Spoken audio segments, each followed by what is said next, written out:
Yes, thank you very much. This is a very serious issue, and I really want, first of all, to sound a big warning to public servants, because it is the public servants who, by and large, leak these documents. You find His Excellency the President has written to me as a minister, but before I receive his letter, you see it on social media. On social media. And for some, they even do it with a lot of impunity. Because sometimes when it is copied to somebody, they check whom it is copied to. So when you check the letter strictly, you can even tell which office leaked the letter. And it is wrong. It is unethical. It's unprofessional. It is unlawful for someone to just leak government documents. And I sound this warning to public servants to desist from that culture and that unacceptable behavior of leaking documents, and they end up in the hands or eyes of those who should not be accessing them. And within the government, we are instituting a number of measures to curtail that practice. There is also now a behavior of people drafting letters and they circulate fake letters, which is also unacceptable.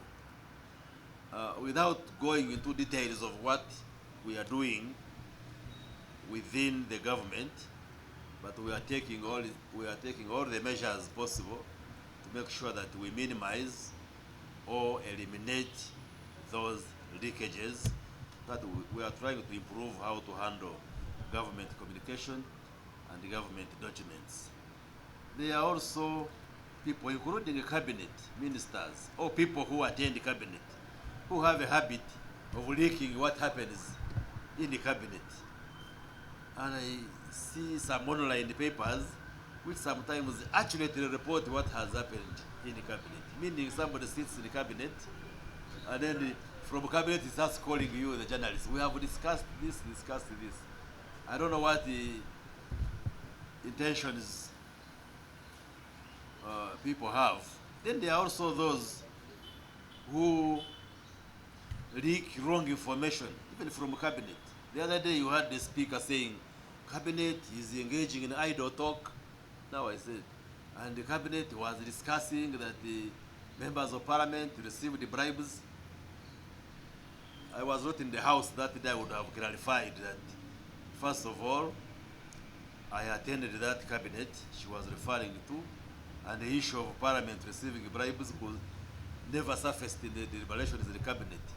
But somebody deliberately called the speaker to misinform her, and even her in the unguarded moments, she brought it on the floor, just causing communication confusion that is not called for.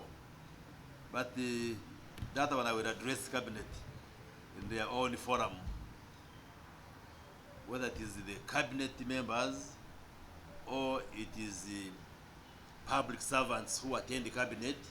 We are also carrying out an investigation with a view of establishing who exactly gets excited with the cabinet proceedings and tries to call the media, to call non-cabinet members, because the cabinet proceedings are protected.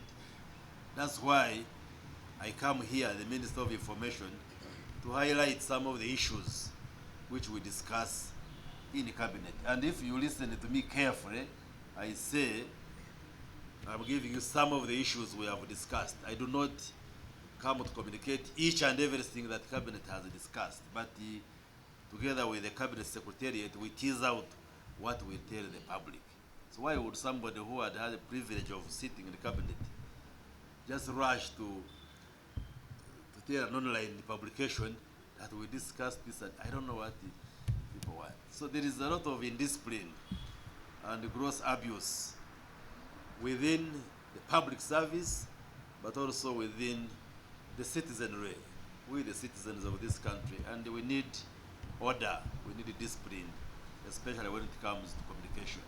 So what Mr. Katunji is raising, the issue of leaking government documents, government communications, is is an extremely serious issue which we are investigating together with the Minister for Security and our ministry, but also we are putting in place a number of safeguards and measures to ensure that we cure that disease.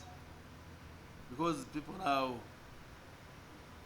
at times, because now the fake letters also saturate and people are not able to tell whether it's a genuine letter. And I have seen some of you, the papers, like Monitor, making a headline in reference to a fake paper, a fake letter which is being saturated.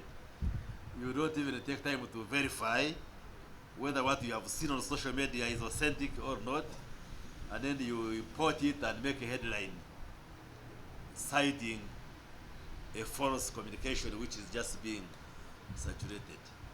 You also become thorough, you the formal media.